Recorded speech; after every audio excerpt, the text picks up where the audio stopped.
कुछ जानकारियां मैं भी आपको शेयर करना चाह रहा हूं। अब हो सकता है वो रिपीटेशन तो आएगा इसमें, तो सब्जेक्ट तो एक ही है।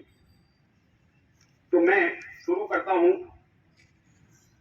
सीपीएफ पेंशन योजना 1995 के मुद्दे पर। सीपीएफ पेंशन योजना 1995 में पूरे हिंदुस्तान में 16 नवंबर 1995 से लागू हुई। पेंशन योग्य सेवा की गणना भी 16/11/95 से ही होती है।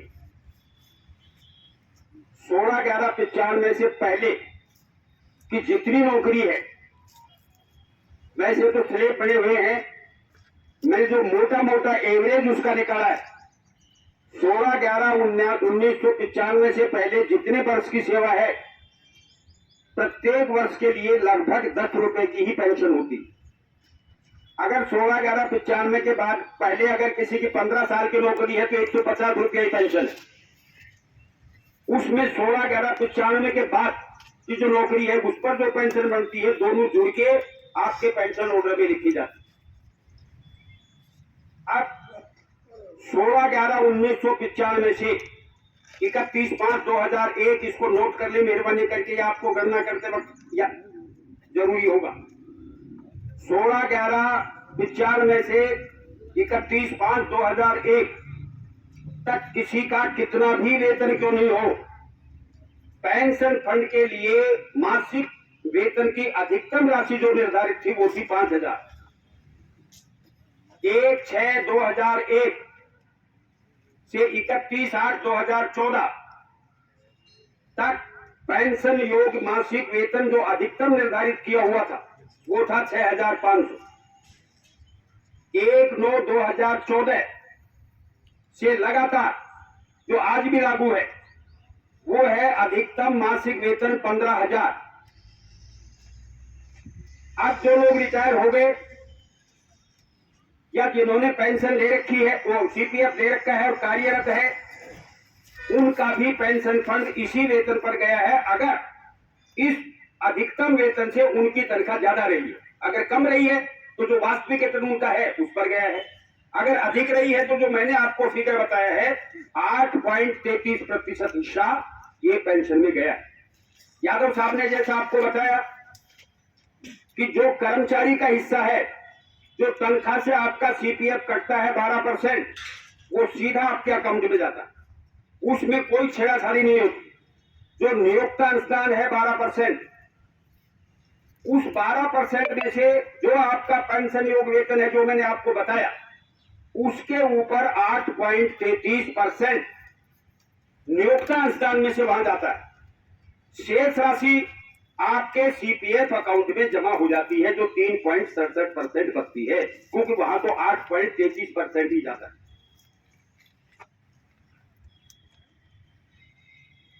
अब एक उदाहरण है, एक चाहो तो इसको समझ लीजिएगा। मैंने ये तारीख ली है 31 दिसंबर 2018 को। मान लीजिए किसी कर्मचारी का पूरा वेतन का मतलब महंगाई भत्ता और मूल वेतन दोनों मिलाकर 30,000 है, तो कर्मचारी का हिस्सा होगा 30,000 गुणा 12% बराबर 3600। 3600 रुपया कर्मचारी का हिस्सा है जो उसकी तनख्वाह से कटा है, वो सीधा उसके अकाउंट में जमा हो जाएगा। नियोक्ता अनुदान भी 30,000 पर 12% 3600 रुपये है। उस 3600 में से जो पेंशन योग्य निर्धारित अधिकतम वेतन है 15,000, उसका 8.33% जो 1250 रुपया होता है, 3600 में से 1250 रुपया आपके पेंशन फंड के लिए चला जाएगा। 3600 में से 1250 निकालने के बाद जो 2350 रुपए बचते हैं वो आपके सीपीएफ अकाउंट में जमा हो जाते हैं। ये स्थिति है। तो कहने का मतलब दोनों हिस्से मिलाकर 3600 और 7250, दोनों 7200 में से 5950 रुपए आपके खाते में रहते हैं। केवल 1250 रुपया आपका पेंशन फंड सीपीएफ पेंशन के लिए ईपीएफओ को जाता है। ये क्लियर हो गई ना?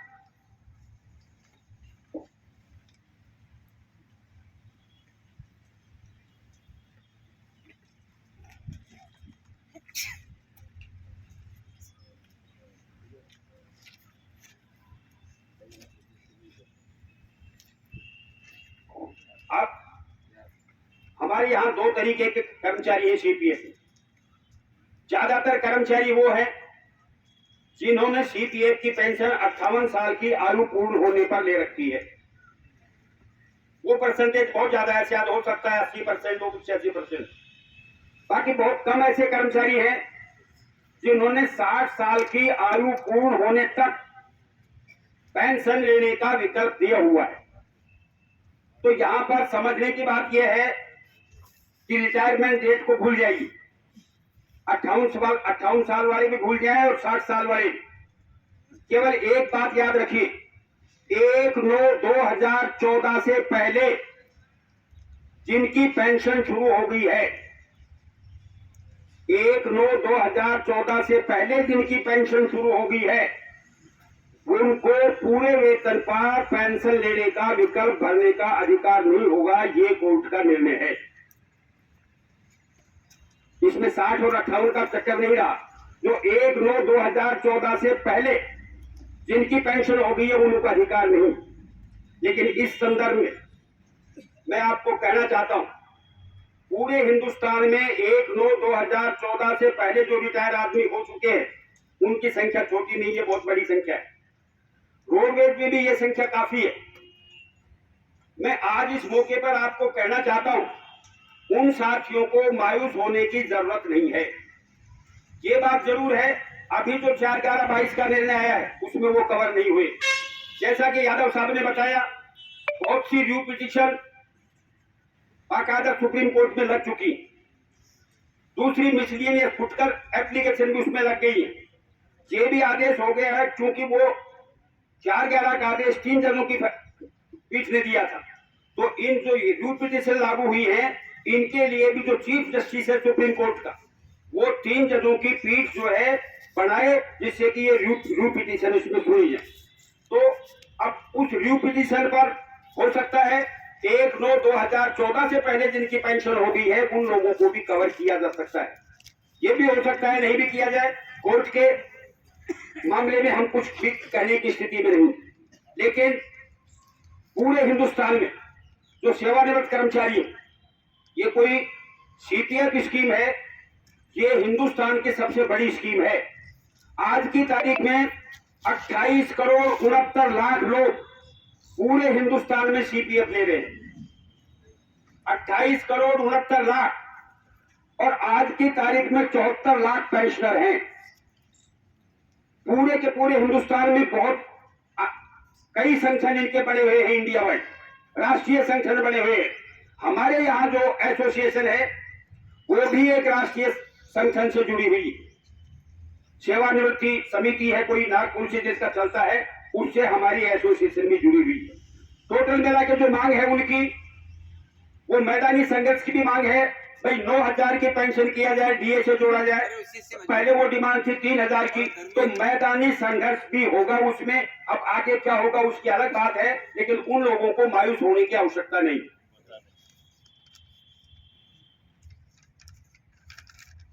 एक दूसरा, सीपीएफ पेंशन के लोग ये समझ लें, उनकी प्रथम नियुक्ति दिनांक से अगर 20 साल की नौकरी हो गई है तो पेंशन योग्य जो सेवा है उसमें 2 साल की सेवा का अतिरिक्त लाभ देय होता है।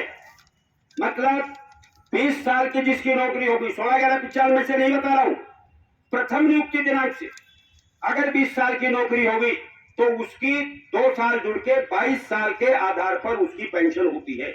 अगर किसी की 24 साल होगी तो 2 साल जुड़ के 26 साल के आधार पर वो पेंशन होती है।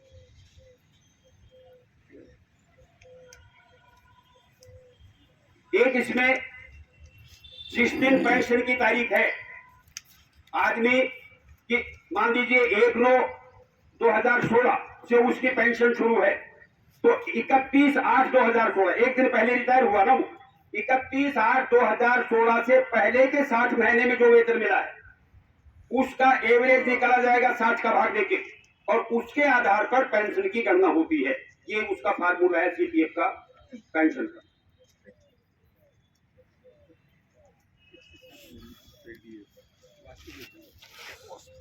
अब इसमें मैंने एक उदाहरण दिया है, अगर कोई कर्मचारी 1 जनवरी 2017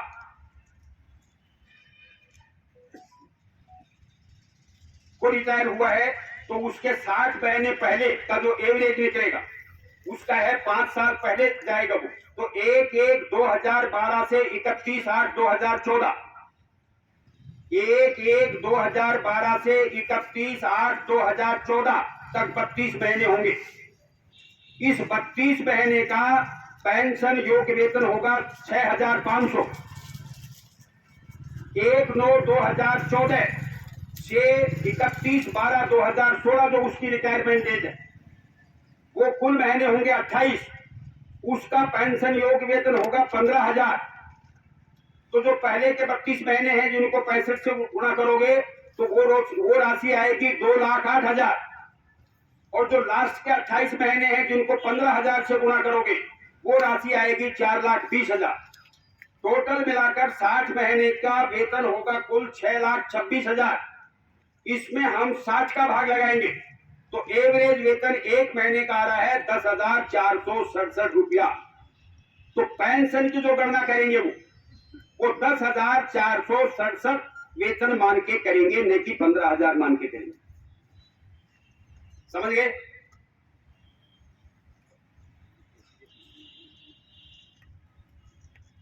अब ये तो पहले की स्थिति हुई और इसके आधार पर जो पेंशन बढ़ेगी, मैंने उसकी सर्विस मानी है 23 वर्ष। 23 वर्ष के आधार पर अगर उसका मासिक वेतन निकलता है 10,467 जैसे मैंने बताया, तो पेंशन होगी 3,439 रुपए इस उदाहरण से। अब ये जो सर्वोच्च न्यायालय का निर्णय आया है जिसमें 1/9/2014 के बाद में जिसकी पेंशन हुई है, जिनको अधिकार दिया है पूरे वेतन पर भी वो अपनी पेंशन लेने का विकल्प दे सकते हैं, तो उसमें स्थिति क्या होगी? सेवानिवृत्ति दिनांक 31/12/2018, ये भी एक उदाहरण है। और ये 60 साल की उम्र पर हुआ है रिटायर। पेंशन प्रभावी दिनांक 58 वर्ष की आयु लेने पर पेंशन लेने पर होगी 1 जनवरी 2017 से उसकी पेंशन होगी जो 31/12/2018 को रिटायर हो रहा है। 1 जनवरी 2017। अब दिसंबर 2016 सेवक माह का मूल वेतन है उसका 28,000 और पेंशन योग्य वेतन है वही 23 वर्ष। तो इसका पूरे वेतन पर पेंशन आ रही है और इसका एवरेज वेतन आ रहा है 25,000। उसका एवरेज वेतन आया था 10,467। इसका पूरे वेतन पर अगर वही कर्मचारी लेगा तो जिसका मैंने आपको पहले उदाहरण दिया, सेम कर्मचारी है, तो उसका एवरेज वेतन आ रहा है 25,000। पहले वाले का आया था 10,267। अगर 25,000 पर यह पेंशन की गणना होगी तो ये पेंशन होगी 8,214 रुपए।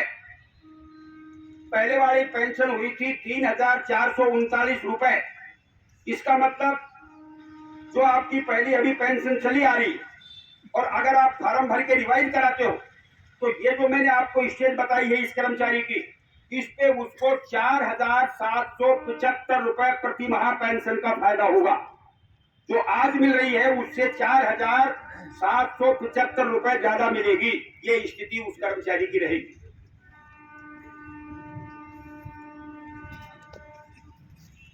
वेतन पर पेंशन लेने का विकल्प भरने पर इसको समझ लीजिएगा, 16/11/95 से 31/5/2001 तक 5,000 रुपए, 1/6/2001 से 31/8/2014 तक 6,500 रुपए और 1/9/2014 से 15,000 रुपए से अधिक वेतन पर 8.33% की दर से मैं ब्याज पेंशन अनुदान की राशि कार्यरत कर्मचारी के खुद के सीपीएफ खाते से स्थानांतरित होगी और सेवानिवृत्त कर्मचारी को नगद जमा करानी होगी। समझ गए? बढ़ी हुई पेंशन कब से मिलेगी? बढ़ी हुई पेंशन उसी तारीख से मिलेगी जिस तारीख से आपकी पेंशन शुरू हुई है। अगर किसी कर्मचारी की पेंशन 1 नवंबर 2016 से शुरू हुई है तो आप पूरे वेतन पर पेंशन लोगे, वो भी 1 नवंबर 2016 से ही बढ़ी हुई पेंशन मिलेगी, मतलब एरियर आपको मिलेगा उसी तारीख। अब हमने इसमें एक उदाहरण लिया है शिवराज सिंह का। इनकी स्थिति यह है, 60 वर्ष की आयु पूर्ण करने पर ये सेवानिवृत्त हुए हैं 10/11/2016। इनकी पेंशन 58 वर्ष की आयु पूर्ण करने पर 1/12/2014 से शुरू हुई है। 1/12/2014 का पेंशन है। वर्तमान पेंशन इनको मिल रही है 2375 आज की तारीख में जो मिल रही है। अब जब ये रिटायर हुए 30/11/2014 को इनका कुल वेतन था 51,377 पेरोल डीए मिला। इनके पिछले 60 महीने का जो एवरेज वेतन आया है वो आया है 41,579, मतलब 51,377 का एवरेज जो निकाला है 60 महीने का, उसका आया है 41,579 रुपए। यदि ये पूरे वेतन पर पेंशन लेने का विकल्प भरते हैं शिवराज जी, तो इनकी पेंशन 41,579 रुपए औसत वेतन के आधार पर मासिक पेंशन होगी 12,573। अभी कितनी मिल रही है? अभी मिल रही है 2,375, रिवाइज होगी 12,573। तो इस तरीके से इनका डिफरेंस हो जाएगा, हर महीने 10,198 रुपए ज्यादा मिलेगी जो आज मिल रही, लेकिन इनको जमा कितना कराना पड़ेगा उसका भी हमने मैं ब्याज आंकड़ा निकाला है। तो इनको जमा कराना पड़ेगा लगभग 7.5 लाख रुपए, लेकिन 1/12/2014 से जो बढ़ी हुई पेंशन है उसका जो एरियर मिलेगा वो होगा 10,09,702। 10 लाख इनको एरियर मिलेगा और 7.5 लाख इनको जमा कराना पड़ेगा। तो इस केस में तो 2.5 लाख इसके बच जाते, मतलब कर्मचारी के बचे 2.5 लाख। अब ये अलग अलग कर्मचारी की अलग अलग स्थिति होगी, हर कर्मचारी को ये अपना गुणा भाग खुद करना पड़ेगा, इसमें हम आपकी कोई मदद नहीं कर सकते। तो ये स्थिति होगी। दूसरा, ये पेंशन हमेशा के लिए फिक्स हो जाएगी। आज तो मिल रही है वो भी फिक्स है, मृत्यु पर्यंत जब तक आदमी रहेगा तब तक यही पेंशन मिलेगी। अगर पूरे वेतन पर विकल्प ले लोगे तो जो पेंशन होगी, जैसे मैंने आपको इनकी बताई 12,573 हो जाएगी, तो इनके मृत्यु पर्यंत 12,573 ही चलती रहेगी, इसमें कोई डीएवीए नहीं बढ़ेगी। बात ये भी साथ ही क्लियर कर। अब पारिवारिक पेंशन। पारिवारिक पेंशन हमारे यहाँ पारिवारिक पेंशन भी 2 तरह की। एक पारिवारिक पेंशन वो जिनका पति या पत्नी सेवा में रहते हुए मर गए और उसके बाद में परिवार की पेंशन मिलती। एक पारिवारिक पेंशन वो कि कोई कर्मचारी सेवानिवृत्त होने के बाद में अगर मृत्यु हो जाती है तो उसकी पारिवारिक पेंशन मिलती। तो दोनों केसों में कोई भिन्नता नहीं है। अगर आज भी स्थिति यह है, जो उस सदस्य कर्मचारी की पेंशन होती उसकी 50% पेंशन पारिवारिक पेंशन के रूप में मिलती है। सदस्य कर्मचारी की पेंशन जितनी होती उसकी आधी पेंशन पारिवारिक पेंशन के रूप में मिलती है। अगर पूरे वेतन पर कोई पारिवारिक पेंशनर अपनी पेंशन लेना चाहता है, करवाना चाहता है, तो उसकी पूरी पेंशन तो होगी, लेकिन जो भी पूरी पेंशन होगी उसका 50% हो जाएगा, मतलब राशि तो उसको पूरी जमा करानी पड़ेगी। जैसे मैंने आपको उदाहरण दिया शिवराज सिंह का, तो 7.5 लाख रुपए जमा कराने होंगे, पैसे तो 7.5 लाख ही जमा कराने होंगे, ठीक है। और वो जो एरियर मिलेगा, अगर कर्मचारी सेवा के बाद में खत्म हुआ है, रिटायरमेंट के बाद, तो उसका एरियर भी बनेगा उसी रूप में। उसी रूप में बनेगा जैसे 10 लाख इसका बन गया। और उसके बाद में अगर उसका हुआ है पारिवारिक पेंशन, उसकी पारिवारिक पेंशन, तो वो पेंशन आधी हो जाएगी। जैसे अगर 12,573 हम पूरी पेंशन माने तो इसकी आधी हो जाएगी 6,000। तो इस हिसाब से जो पारिवारिक पेंशनर है वो अपना हिसाब इस रूप में लगाए।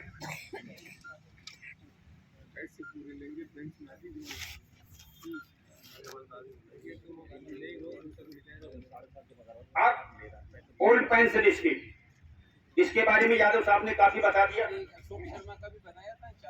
हाँ, अशोक शर्मा का भी बनाया था, वो भी 7.5 लाख ही, वो सेम है शिवराज का इसका, इसलिए मैंने उसको रिपीट नहीं किया। शिवराज और अशोक शर्मा जो अभी हमारे 22 में रिटायर हुए हैं, 2020 से इनकी पेंशन हुई है, इनका पेंशन फंड भी जो इनको जमा कराना है मैं ब्याज, वो 7.5 लाख ही आ रहा है। इनको एरियर नहीं मिलेगा, कब मिलेगा? लेकिन इनको एरियर कब मिलेगा? क्योंकि ये तो 20 से इनकी पेंशन है, शिवराज की पेंशन है 2014 से। तो जो बाद में रिटायर हुआ है उसको एरियर कम मिलेगा, जो पहले रिटायर हुआ है उसको एरियर ज्यादा मिलेगा। अब ओल्ड पेंशन स्कीम में एक तो सबसे जरूरी बात है वो याद रखें कि हमारे कार्यरत कर्मचारी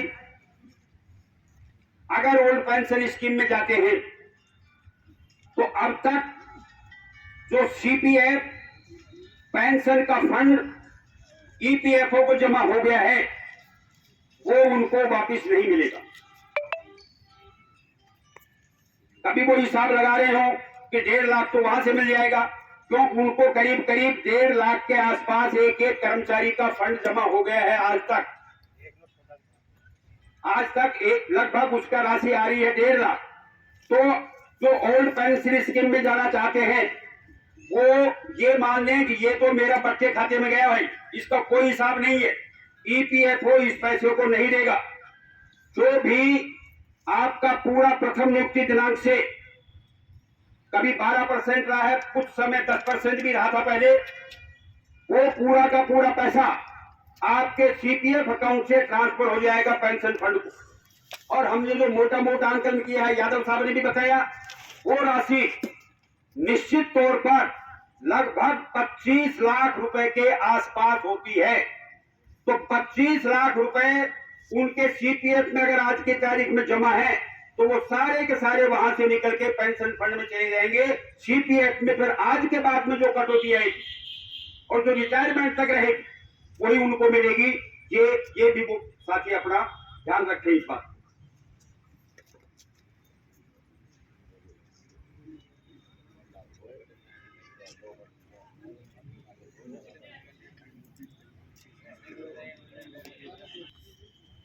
सवारी अभी फार्म जाएंगे, इनकी छटनी होगी, क्यों बहुत से तो ऐसे लोग भी होंगे जो 1/9/2014 से पहले के जो पेंशनर हैं वो भी भर देंगे, तो वो उनको छांटेंगे, उनको रिजेक्ट करेंगे और जो वैलिड फार्म है उनको तरतीब से लगाएंगे। फिर आपका डिपो वाइज भेजेंगे रोडवेज को, और रोडवेज को कहेंगे 16/11/95 में जो इनके अंतर की राशि है मैं आज स्टेटमेंट बनाओ। आपको मालूम है, हमको भी मालूम है, सबको मालूम है आज रोडवेज ऑफिसर्स की हालत क्या है। ये काम कोई छोटा काम नहीं है। मेरा दावा है एक बाबू एक कर्मचारी का 2 दिन से पहले नहीं कर सकता, हो सकता है 3 से 4 दिन लग जाए एक आदमी के काम में।